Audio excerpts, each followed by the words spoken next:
Programa Gestão e Gente. Gestão e Gente. Sua dose diária de conhecimento.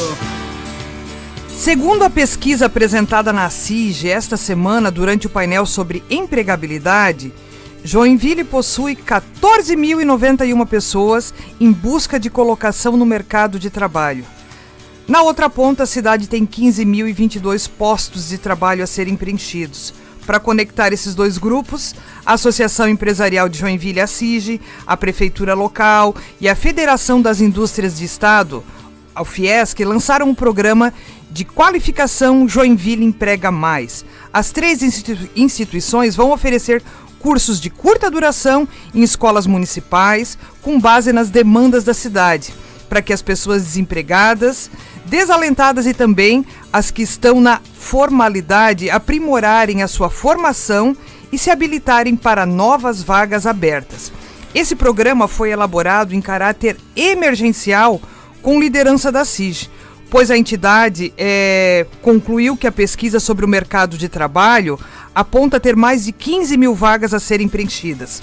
A pesquisa feita apurou também que há no município maior formação de profissionais em cursos de graduação do que nas áreas técnicas, enquanto a maioria das vagas nas empresas, cerca de 75%, são para profissionais técnicos ou operacionais.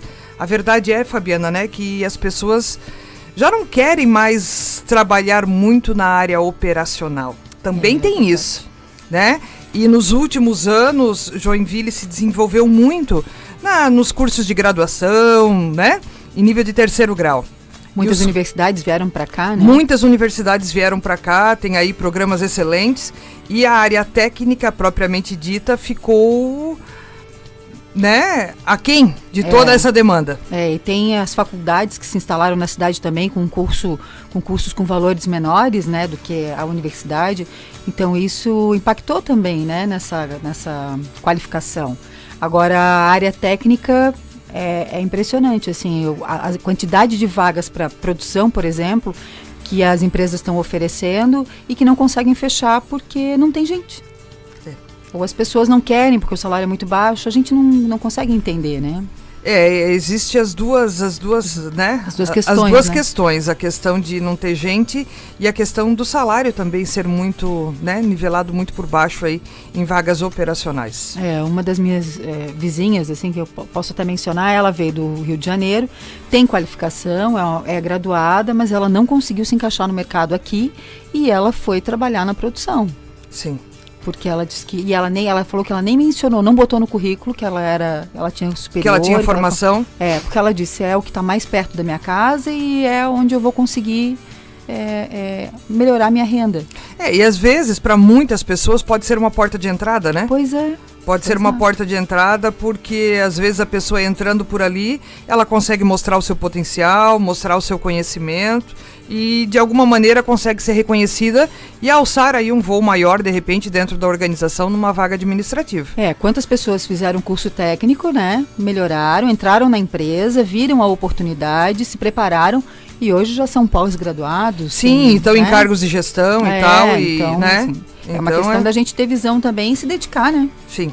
Mas Joinville carece, né? Carece de profissionais na área técnica aí. Agora, uma coisa louvável, né, Rosânia? Essa pesquisa, ela já tinha sido feita em Garuva, eu acho. Porque Garuva também tem esse programa Qualifica Mais, o prefeito até estava comentando há pouco. E é importante, assim, essa visão que a CIG teve em ter essa sacada, em ver a quantidade... Claro que essa quantidade de desemprego deve ser muito maior. Muito maior, né? Com certeza. Isso é o que formalmente aparece, né? Pois é. É o que formalmente aparece, mas se você for a fundo mesmo, eu acredito que deve ser umas 3, 4 vezes, no mínimo, maior do que está aí. Eu também acho. Né? Mas são 14 mil vagas para 15 mil... Aliás, 14... mil desempregados para 15 mil vagas, olha aí que legal. Se conseguir pelo menos preencher a metade dessas vagas, está ótimo, né? É bem Quanto isso. a gente vai poder ajudar. É bem isso. Vamos lá, gente. O Design Thinking é uma abordagem que valoriza soluções inovadoras para problemas individuais ou coletivos. Seja para um problema arquitetônico de uma cidade, uma empresa em apuros ou um produto a ser lançado. Ele aposta em criatividade para chegar aos melhores resultados. A inovação em design aparentemente refere-se a alternativas empresariais aceitas para enfrentar os atuais problemas e os riscos futuros, especialmente através do desenvolvimento de novos produtos voltados para a satisfação das necessidades do mercado. Ele é considerado uma importante ferramenta de inovação para os empreendedores, porque facilita os processos de geração de ideias inovadoras e, ao mesmo tempo, potencializa a transformação de ideias em projetos e soluções. Bom, parece que eu não disse nada, né? Mas é sobre isso que a gente vai conversar agora. Aliás, daqui a pouquinho. Fica ligadinho que daqui a pouco tem uma entrevista sobre esse assunto, o Design Thinking. Você já sabe como mandar a sua participação no 3028-9696 ou ao vivo aqui pelo Facebook. É isso aí. E a Univille convida você e toda a sua família para a Univille Day, um dia ao ar livre para comemorar o aniversário da universidade. É neste sábado, dia 28 de agosto, a partir das 10 da manhã. O evento é aberto à comunidade, um dia para se divertir, se descontrair, com atividades ao ar livre, feiras, distribuição de pipoca e muito mais. Espero que o tempo colabore, né, Fabiana? Tomara que sim. Esse é um evento bem legal que a Univille está preparando aí para comemorar os 53... Acho que são 53, 56 anos que a universidade está comemorando. É isso aí, você não vai perder, então venha para o Univille Day. Univille, uma universidade em movimento. Um abraço especial para o pessoal da Univille. E nós vamos para um rápido intervalo e a gente já volta. Você já ouviu falar em Design Thinking? Ele é considerado uma importante ferramenta de inovação para os empreendedores, porque facilita os processos de geração de ideias inovadoras e, ao mesmo tempo, potencializa a transformação de ideias em projetos e soluções. Mas como aplicar esta abordagem? Nós vamos conversar agora sobre a inovação com Design Thinking. Você tem alguma dúvida? Participa conosco da entrevista enviando a tua pergunta no 3028-9696. Formação e qualificação profissional. Programa Gestão e Gente. É difícil de escrever, mas de falar é fácil. Aqui conosco, no nosso estúdio da Rádio Máxima FM, o Tiago Jornak. Sobrenome difícil desse menino, né, Fabiana? É porque ele vem falar de um tema bacana também, que é um tema que algumas pessoas dizem, meu Deus, o que é isso, né? Mas está aqui conosco. Bom dia, Tiago. Bom dia, Rosane. Bom dia a todos aqui da rádio. Obrigado aí pela oportunidade de estar participando aí do Gente Gestão. É isso aí, vamos trocar uma ideia bacana sobre esse tema que a gente tem ouvido falar muito e às vezes as pessoas ficam perguntando, né? Poxa, o que é? Em inovação a gente já ouve as pessoas falando há bastante tempo, mas o que é Design Thinking? O que isso tem a ver com inovação? Onde a gente encontra inovação? Toda empresa pode ter inovação. Às vezes as pessoas, né, quando a gente fala de inovação, elas ligam isso 100% à tecnologia. E ligam isso 100% a grandes empresas, grandes corporações. E, na verdade, a gente pode adaptar todos esses conceitos para empresas menores, para estruturas menores. E é sobre isso que a gente vai falar, né, Tiago? Exatamente. E por onde a gente começa? O que é inovação? O que é esse design thinking que a gente fala aí? Como é que funciona isso? Legal. Então, assim, a inovação, né? O pessoal confunde muito inovação com ideias criativas, com invenção. E é bem importante, né, a gente separar que a inovação, na verdade, ela é um conjunto, né, de ações que vão culminar na geração de valor para algum mercado, né? E quando a gente fala em valor, a gente está falando muito no valor financeiro, no valor social, no valor ambiental. Então, a inovação nada mais é do que a ideia, que é a que a gente chama de criatividade, né? Um insight criativo, colocado em ação, que vira a invenção, e com a geração de valor. Então, aí a gente está inovando, né? Então, a inovação, ela exige que haja geração de valor, né? E o Design Thinking, né, que passou a ser uma abordagem, não vou dizer nem que é uma ferramenta ou uma metodologia, é mais uma visão diferente desse processo de inovação, justamente para que haja essa geração de valor. Para quem? Para cliente, para o meu público, né?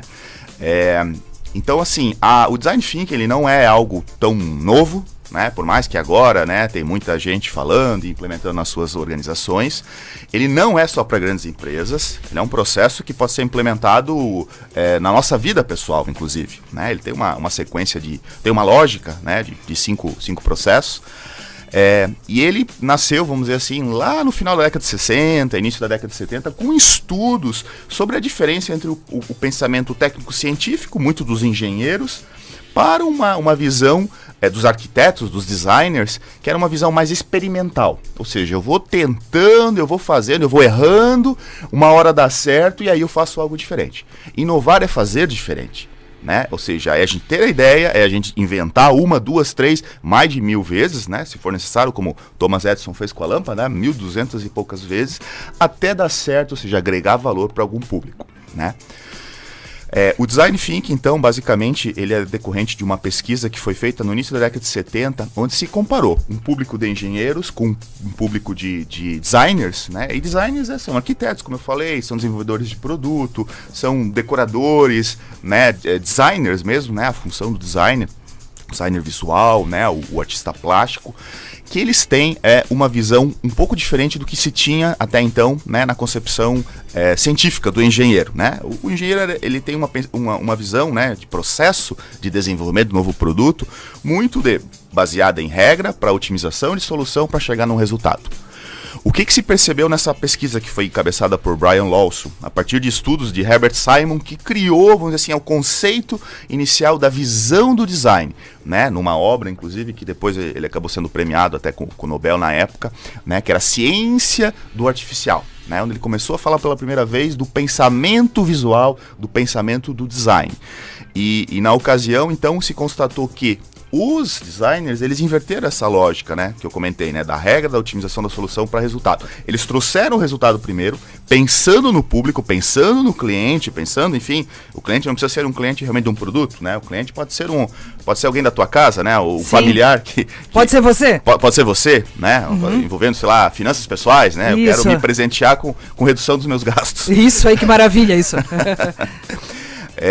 Eles colocaram o resultado primeiro, para depois jogar a regra, que tem que ser considerada, para então otimizar a solução, né? Então, quer dizer, inverteram o processo, a ordem do processo aí. E trouxeram algo extremamente importante, a colaboração. Ou seja, quando eu foco em resultado, eu preciso ter a pessoa para quem eu estou entregando esse resultado comigo.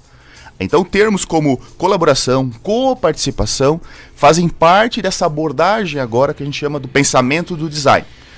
Ah, mas isso não é uma coisa muito abstrata, como é que isso foi trazido então para dentro das empresas? Então, na década de 90, no contexto aí da administração, né, o David Kelly e Tim Brown, que são os, vamos dizer assim, os criadores da IDEO, que é uma grande consultoria nessa área, né, de inovação, né, de desenvolvimento de produtos, eles então criaram aí sim um método, esse método em 5 fases, né, que eu vou comentar na sequência, até para... Que bacana, né? Olha só que aula já, tá vendo aí, Fabiana? Não. Então, vamos lá, isso tudo não precisa necessariamente ser numa grande corporação, a gente consegue colocar isso.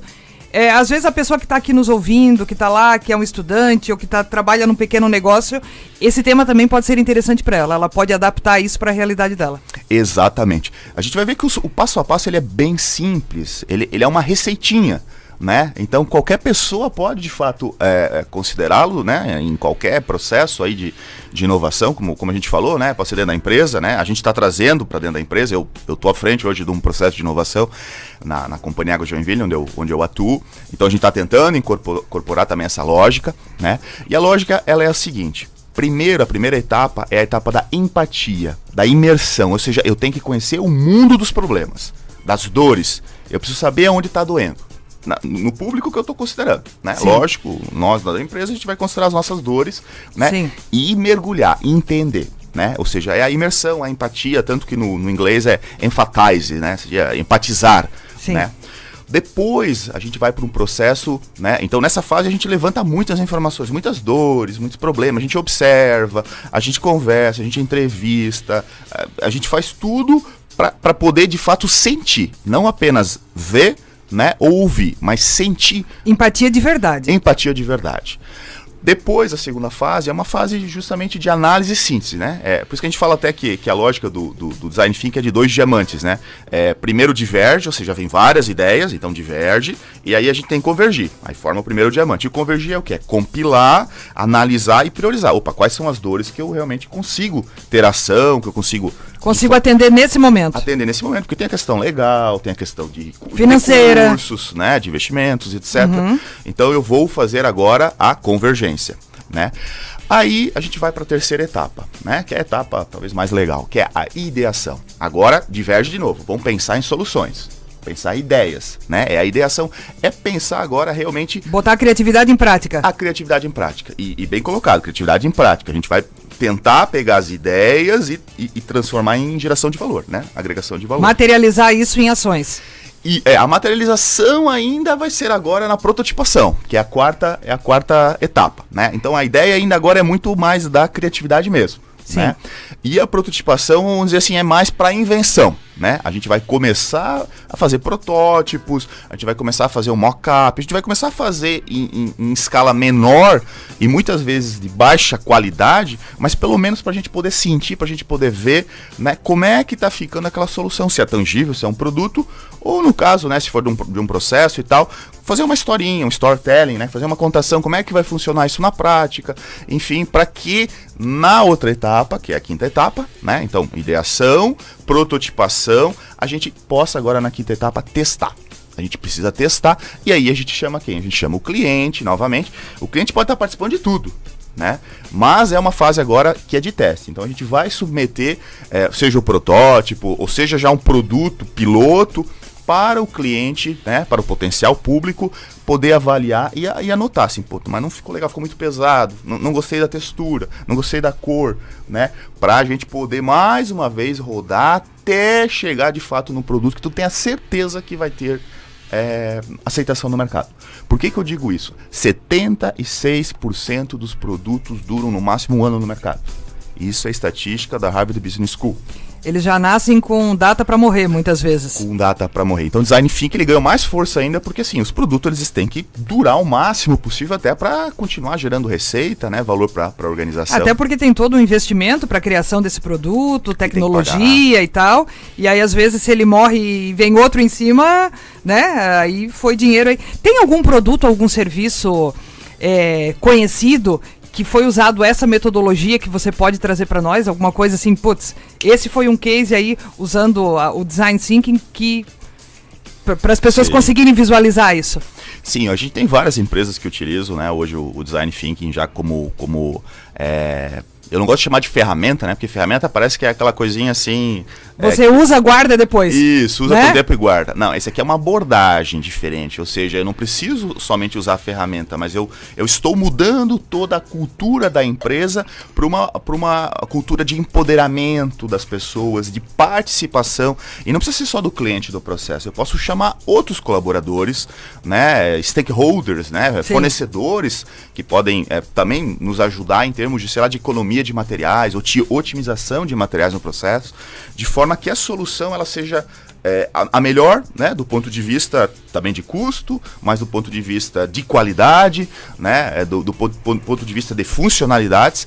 Então isso é bem importante. Então a Natura é uma empresa que utiliza, né, a gente tem o Ovo Kinder, né, que passou por esse processo, né, que hoje tem aquele ovo de plástico ali, né, que é aquele chocolate que come com colherzinha.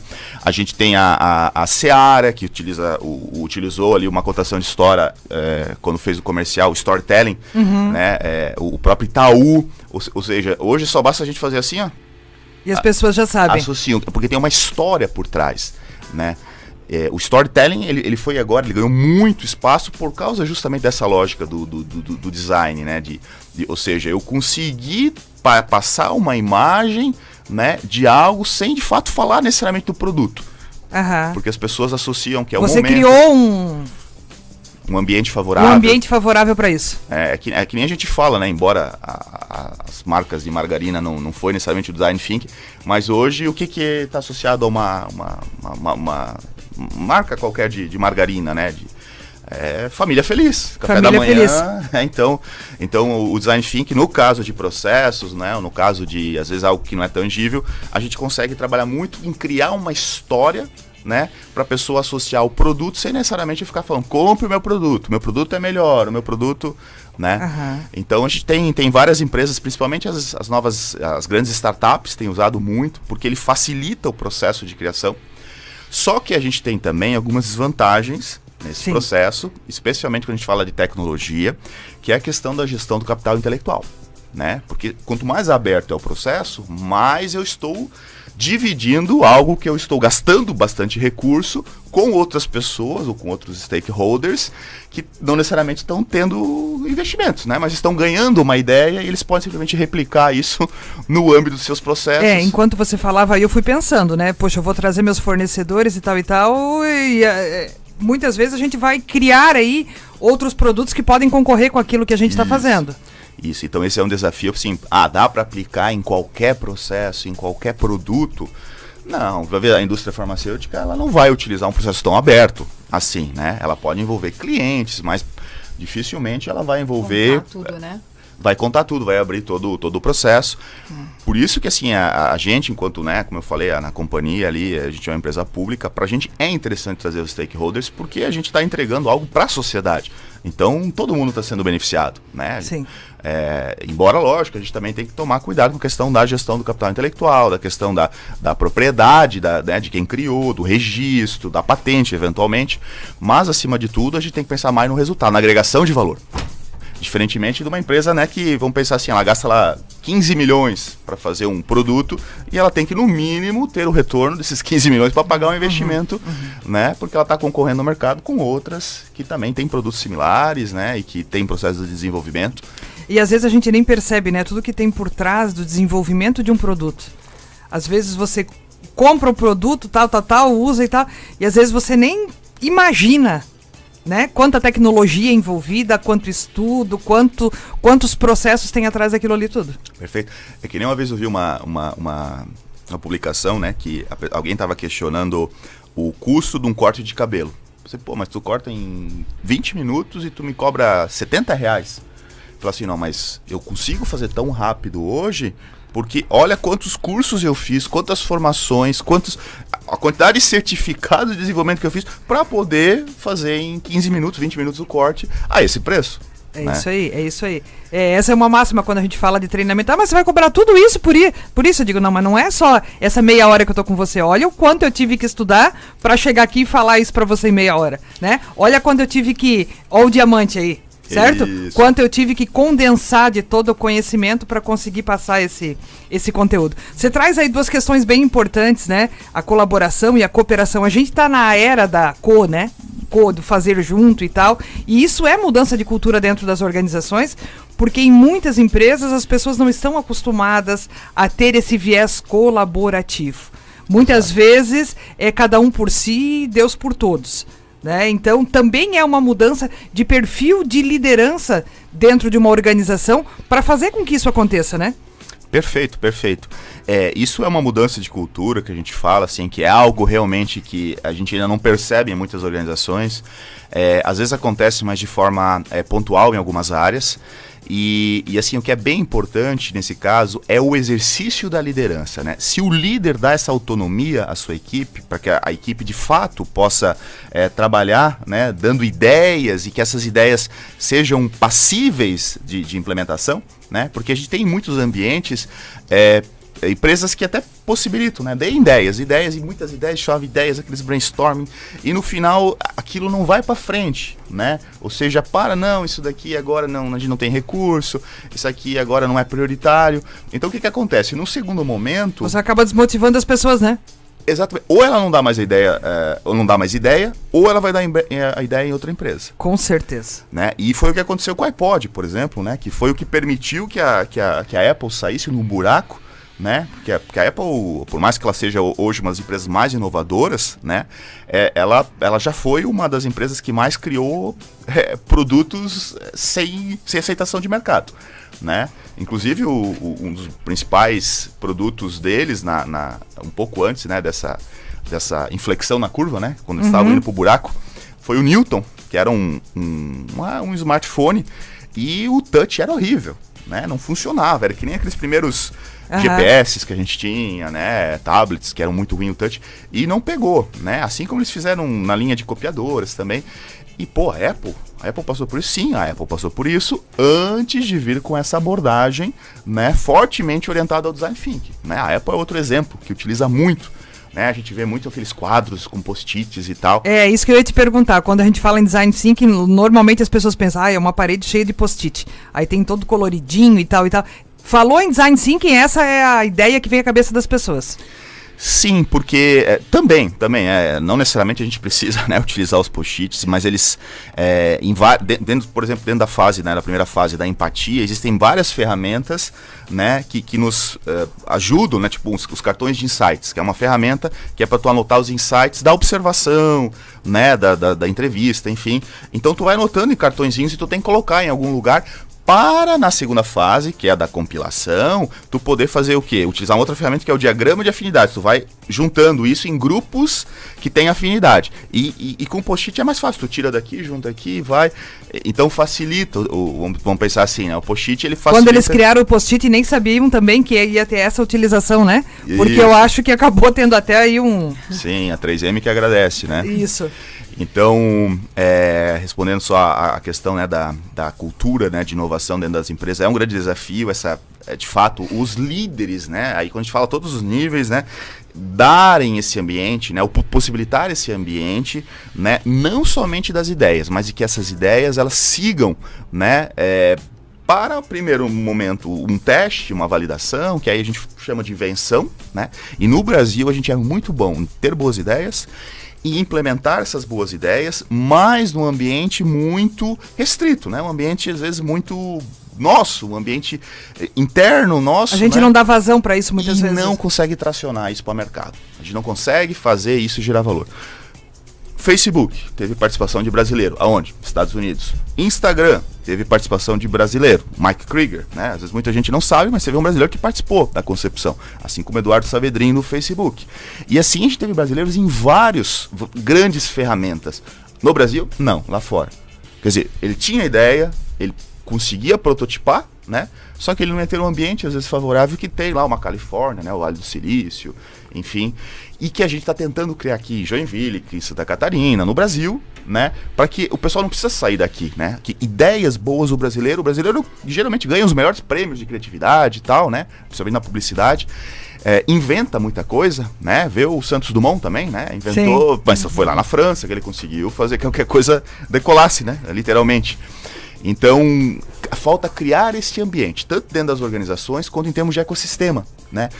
Unindo esses vários atores, né? As aceleradoras, as incubadoras, os centros tecnológicos, as universidades, as empresas, o governo, né? Então, esse é o grande desafio, é tu sair só da invenção e tu dar possibilidade de agregação de valor de fato e permitir tracionamento e escalabilidade, né, para esses produtos. Isso é muito legal. Eu estive no Senai na terça-feira de tarde.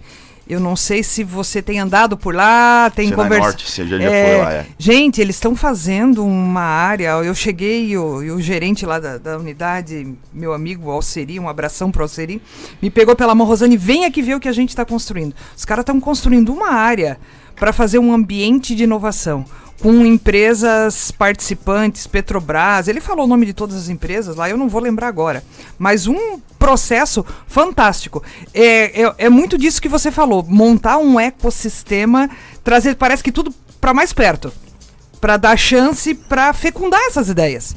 Perfeito. Porque brasileiro tem muita ideia, né? Uhum. Eu acho que em toda a nossa história, eu acho que por conta de todo o nosso país aí tão complexo e tão criativo, eu acho que isso acaba impactando para fazer com que as pessoas pensem, inovem e tal e tal. O problema é justamente como você diz, é talvez escalar isso, talvez mercadologicamente fazer esse negócio funcionar. Perfeito. É que tem tantas variáveis, né? A gente fala que o brasileiro acaba sendo criativo por causa das dificuldades, né? É isso. Com tanto perrengue que a gente passa por aqui, a gente é obrigado, né? Dar nó em pingo d'água. Exatamente. E por isso a gente é muito bom em ideias, mas como essas variáveis afetam, né? Afetam também no momento da gente dar escala mercadológica, né? A gente conseguir ganhar mercado tendo em vista, por exemplo, um processo de aprovação de uma patente aqui. Enquanto nos Estados Unidos, um registro de remédio, né, de um novo fármaco é em torno de 1 a 3 meses, aqui dificilmente se consegue em menos de 12 meses. Então, às vezes a ideia é daqui, é lá da Amazônia, um produto novo, sim, mas vai ter que ser registrado na Europa, nos Estados Unidos, por causa do processo, né, de registro desse novo produto, dessa nova ideia, enfim. Então, tudo isso acaba gerando um ambiente desfavorável, né, para a inovação. não para a criatividade. Para a criatividade a gente tem muitos prêmios. E o que precisa acontecer, pelo amor de Deus, aqui no nosso país, para as coisas serem mais rápidas? Tendo a tua visão aí, o que você acha que... Então, assim, eu vejo que a gente tem ainda uma grande barreira do ponto de vista dessa gestão do capital, né, intelectual, a questão da propriedade intelectual, que a gente tem aí ganho, vamos dizer assim, grandes players que tem ajudado. Por exemplo, a gente vai participar agora sábado, sexta e sábado, no Agoratec, aqui do Perini, de um hackathon, seguido de uma incubação. E lá ele já tem, dentro do primeiro prédio ali, ele já tem um escritório, por exemplo, orientado a ajudar as empresas, né, as startups, né, as empresas que estejam ali na fase inicial, em como fazer essa gestão, né, da propriedade, né, daquilo que for criado, né, uma ideia de repente nova, né, como é que eu posso garantir para as pessoas que criaram o direito, né, de uso, de vender royalties depois. Então, cada vez mais quando tu tem dentro de uma mesma área, de um mesmo, não precisa ser dentro do mesmo espaço, né, mas que seja na mesma cidade ou no mesmo estado, tu tiver assim atores que vão ajudar assim desde da questão do venture capital, ou seja, do capital de risco, para as várias etapas, assim, ó, para o cara que tem só a ideia, pro cara que já quer fazer o protótipo, pro cara que quer ampliar, né? Juntar essas pessoas. Juntar, por isso a gente fala de ecossistema. Quando mais próximo tu tem esses atores, tu consegue encurtar tempo, porque o desconhecimento é um problema, né? Uma pessoa que começa, né, um estudante lá, 18, 19 anos, tem uma ideia legal, mas não tem a mínima noção do que é governança de inovação. Isso, como é que eu vou fazer com que essa ideia, né, dê resultado? Esse evento que ele está falando, o Hackathon, ele é um dos mais importantes aqui na região com relação à inovação, né? Aqui em Joinville. E existe um trabalho feito pelo Mário Santana. E o Resgate, né? O projeto Resgate. Ele faz o Think Tank e é sobre isso, né? Ele junta estudantes do ensino médio e também do ensino superior. A UFSC participou fortemente desse trabalho. E aí ele junta as empresas, chama as empresas, né, para fazerem esse trabalho de design thinking. É muito legal, eu já participei um ano desse projeto. Então, assim, saem ideias excelentes, eles trabalham para buscar soluções para a cidade, aqui para Joinville. Eu não sei dizer ao certo quanto tempo já existe esse projeto, mas assim, ele vem trabalhando. Esse ano que passou da pandemia, eles continuaram exercendo, mesmo não tendo esse contato, né? Porque é importante, eles se reúnem toda semana, eles juntam o pessoal das empresas e os alunos, eles conversam, eles debatem as ideias, né? Eu participei ano passado como mentor justamente exatamente isso. E foi pela internet, né? Foi tudo online. Tudo online. Nós não conhecemos presencialmente os alunos. São alunos, como o projeto se chama, né, Projeto Resgate, são alunos que são contemplados com bolsas. Isso. Boa parte ali do Bom Jesus, até na nossa turma o Sociesc, várias instituições, né, que são conveniadas, e aí eles participam de um processo justamente de pensar uma solução a um problema da cidade, né, com o design thinking, exatamente. Legal. A metodologia do design thinking. É muito legal. E sai cada coisa, né? Assim, a gente fica boba de ver as ideias. E o pessoal das empresas ajuda muito, né? Que são os mentores. Tem os mentores masters, né? Que são pessoas... Diretores, CEOs de empresas que também que dão palestras, que conversam com os alunos, que estão em contato direto com o pessoal. Gente, assim, é fantástico. Bom, a gente tem que trazer o Mário aqui. Sim. Ontem nós já falamos dele, hoje de novo. Mário, tem que trazer o Mário, a Mônica, eles têm esse projeto, é fantástico. Tirar o chapéu, assim, olha, dá orgulho de ser joinvilense. É verdade. Eu adoro, tenho uma paixão por esse projeto, eu participei, assim, diretamente uma vez só, mas eu acho, assim, o trabalho que o Projeto Resgate se envolve, e aí a Mônica e o Mário, é fenomenal, e as empresas, eu acho que muitas delas, as grandes principalmente, conhecem, né? Então, assim, a gente tem que apoiar e apoiar cada vez mais, porque é muito bacana. Coisa ali muito bacana mesmo. Tiago, as empresas que nos ouviram, a galera que ainda não tem essa, não vamos falar ferramenta, então talvez a metodologia, talvez um pouquinho dessa cultura, o que você falaria para esse pessoal aí que está nos ouvindo? Por que seria interessante eles começarem a ter essa mentalidade e começar a pensar nisso? Tem como fugir disso? Em termos até de competitividade das organizações, visto que não é algo novo, mas a gente vê no dia a dia, a gente vê nos produtos, nos processos, que muitas já estão utilizando. Então, é tendência. É tendência. Assim, independente de ser essa abordagem do design thinking ou qualquer outra abordagem que culmine, né, na inovação, em criar algo diferente, né? E inovar, a gente fala muito que a inovação não precisa ser disruptiva, não precisa criar um modelo de negócio totalmente diferente, como fez Uber, como fez Airbnb, Netflix. A gente tem muito mais a inovação incremental, né, que é o fazer diferente todo dia, ou sempre que possível, porque assim, quem não fizer, tá fora do jogo, né? É simples assim, né? Em função até desse processo de transformação digital, né? Hoje inovar é questão muito mais de sobrevivência, né, do que boa prática, como foi por muito tempo. Sim. Né? Não, quem inovava e tal, conseguia atender um público diferenciado, ter uma receita incremental. Hoje não é só a receita incremental, né? Hoje é a receita principal, vem muito da inovação. Né? Então isso serve para todas as empresas, lógico, que a gente tem empresas onde o processo, principalmente empresas de tecnologia, né? que o processo é muito mais dinâmico, muito mais rápido, e empresas, né, onde o processo ele também acontece, mas ele é um processo um pouco mais espaçado, né? Especialmente quando a gente fala de grandes infraestruturas, né? A gente não consegue fazer uma ponte hoje e daqui de um ano fazer uma ponte mais tecnológica, não. Né? Então tu tem um tempo ali de maturação, mas assim, inovação ela tem que permear a organização desde a base, ou seja, o funcionário lá da base, que é geralmente quem tem o maior banco de conhecimento, né? Quem tá com a mão na massa, literalmente. Quem conhece a dor, quem conhece muitas vezes a solução, esse cara tem que participar do processo. Esse cara tem que ter autonomia para poder participar do processo. Tem que ter voz. Tem que ter voz. Tem que ser ouvido e, de preferência, se possível, participar, inclusive, do processo, né? Da solução, do teste, enfim. E culturalmente não é isso que a gente vê no dia a dia nas empresas, né? Não. Normalmente a gente pega lá uma equipe de engenheiros e tal, e a gente vai discutir tal situação. E às vezes quem está lá na ponta, vivenciando, que de repente nessa primeira fase da empatia pode trazer muito mais materialidade para aquilo que se busca, talvez uma visão muito mais assertiva e verdadeira, o negócio não acontece, né? Eu vou contar rapidinho uma historinha, até acho que porque o tempo acho que já está acabando, mas já não sei, não, tem pode só contar, rapidinho. sim. Uma historinha que talvez vocês já conheçam, mas até para os nossos ouvintes aqui talvez nem todos conheçam, mas que elucida bem essa questão do banco de conhecimento, né, que está na base da organização. Tinha uma empresa, né, quem contou essa história, assim, que eu ouvi pela primeira vez, foi o Cortella. Tinha uma empresa, né, de uma linha bem vasta de produtos de limpeza, e um dos produtos era a pasta de dente, né, que vinha dentro da caixinha. E eles tinham um problema, né, na linha de produção, que passava muitas caixinhas vazias, sem o tubo dentro, né, e na hora de fazer o fardo ali, né, de fazer a distribuição, o produto chegava até o cliente com a caixinha vazia. Com caixinhas vazias.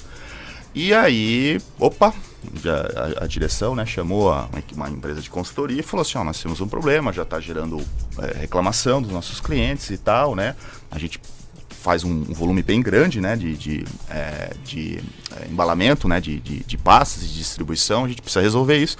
Então trouxe a empresa de consultoria e falou, o problema é esse, tem tubos que não são colocados dentro da caixinha, a caixinha passa e isso é um problema no nosso processo, eu preciso de uma solução.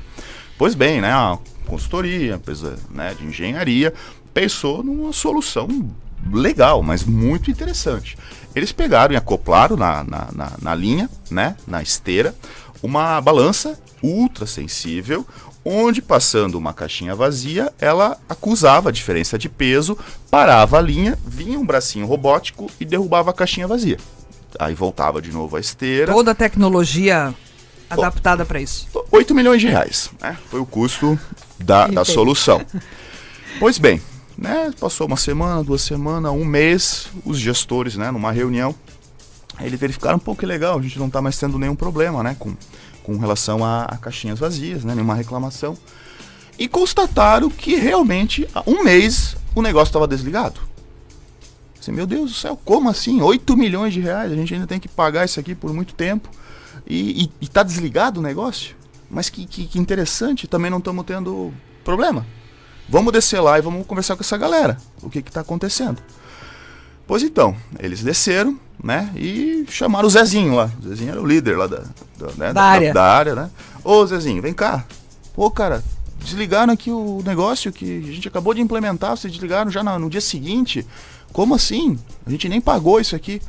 Ah, chefia, não, esse negócio aí tava atrasando o processo aqui, toda hora parava essa esteira. Pô, a gente tem que pensar na produtividade do negócio aqui, não dá pra parar a esteira. Sem contar que vem um bracinho ali, né, que ainda tá consumindo energia elétrica. Demora demais? Não, nós resolvemos otimizar, mas do nosso jeito.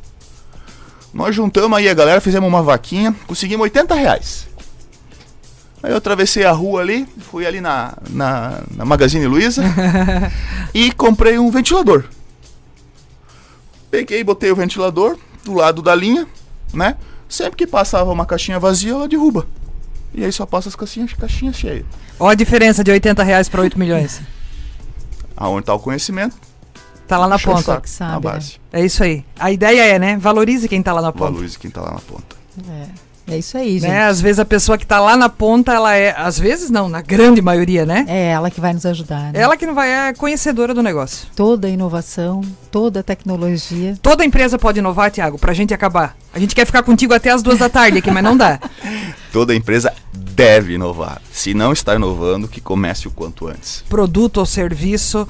Isso, a inovação é bem colocado. A inovação não é só de produto, não é só tecnologia. A inovação pode ser o quê? De um processo. A inovação pode estar num treinamento. A inovação pode estar num modelo de negócio. Então a inovação não envolve só robozinho, algoritmo, né, a internet das coisas. A inovação é fazer diferente. Qualquer coisa que a gente possa fazer dentro de uma organização. Você foi falando tudo isso, a minha mente já vai longe. Eu vou pensando assim, ó, as crianças que hoje estão lá na educação infantil, Sim. né, que estão entrando aí na escolinha e tal, será que esses professores que estão lá hoje já estão preparados para inovar?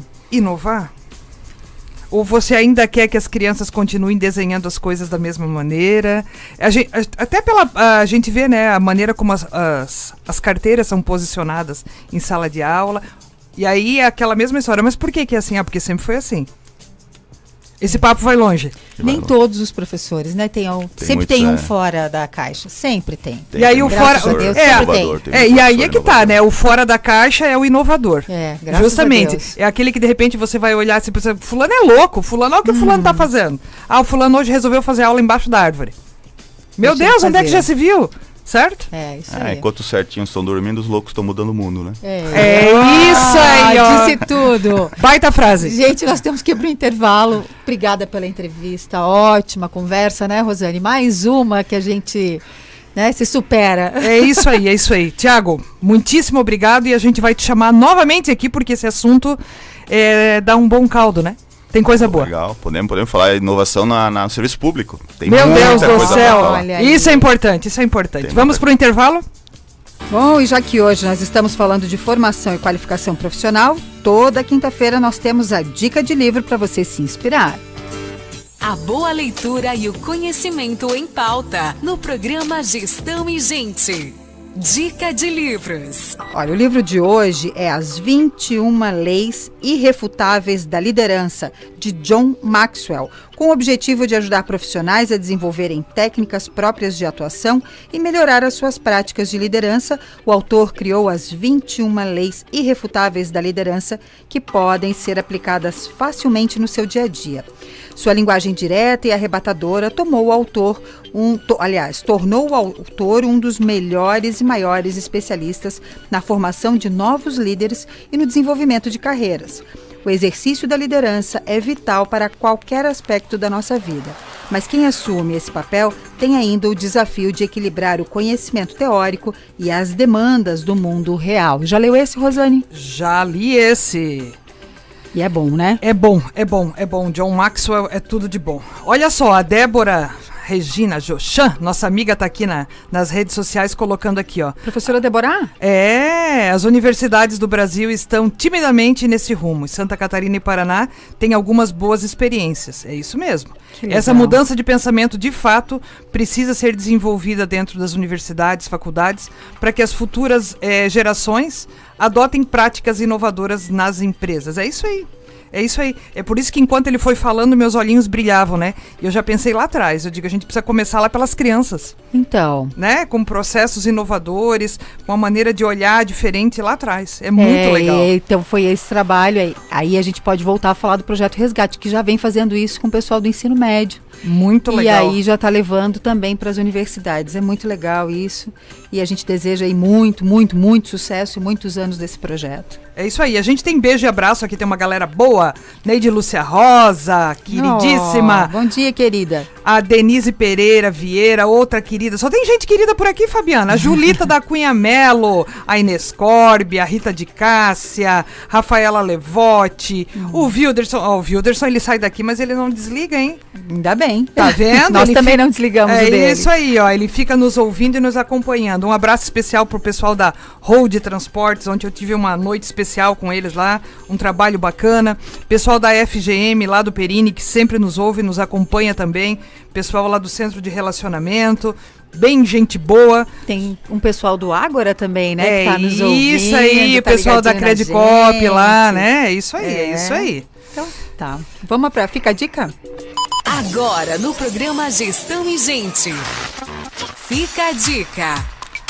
O interesse do chefe é dar ordens e impor regras, enquanto a missão do líder é compreender gente e influenciar seres humanos. A liderança é desenvolvida pela mútua confiança e respeito. A chefia é estabelecida pelo medo e pelo temor. Uau! E aí, você é chefe ou você é líder? Essa frase do Marcelo Mendes faz muito sentido. Muitas empresas, não só na nossa cidade, né? Por toda Santa Catarina, certo? Muitas das empresas aí tem a figura do chefe. E a gente convida aí aos chefes que nos ouçam, né? Interajam conosco aqui, acompanhem o nosso programa. Vamos fazer uma transformação de chefe para líder. Eu te garanto que vai valer muito a pena. É isso aí, para manter a saúde de todos, agora tem o cartão de desconto Clube Mais Saúde Dona Helena, um clube com consultas, exames e uma rede credenciada com uma variedade enorme de produtos e serviços. O Clube Mais Dona Helena, mais que excelência em saúde, é uma vantagem para você. Se você quiser saber mais, acesse donelena.com.br/Clube Mais Saúde. Rosane, amanhã, nossa entrevista de amanhã. Amanhã você não pode perder. Na verdade, você não pode perder nenhum dia, né? É verdade. Mas aí, amanhã o Johnny, queridíssimo. Eu só trago pessoas queridíssimas aqui, né? Que legal isso. Sexta-feira a gente vai conversar então sobre saúde, sanidade e sucesso. 3 S's importantes. Você não pode perder, não pode perder. Nos acompanhe aí pelo Instagram, @RosaneBonesse, @Fabiana.AzevedoJor, e a gente volta amanhã. Uma ótima quinta-feira pra você. Acho que muito mais que gente queridíssima, com muito conhecimento também, Meu né? Deus, é isso, A gente tem foi muita informação bacana a semana inteira. E aí você já sabe, acessa lá as nossas redes sociais, acessa o nosso Spotify, nosso podcast nosso lá. Instagram, o nosso YouTube. Acha a gente, né? Isso acha mesmo. a gente. Bom, 9 horas, gente. Um excelente dia. A gente te espera aqui amanhã a partir das 8. Tchau.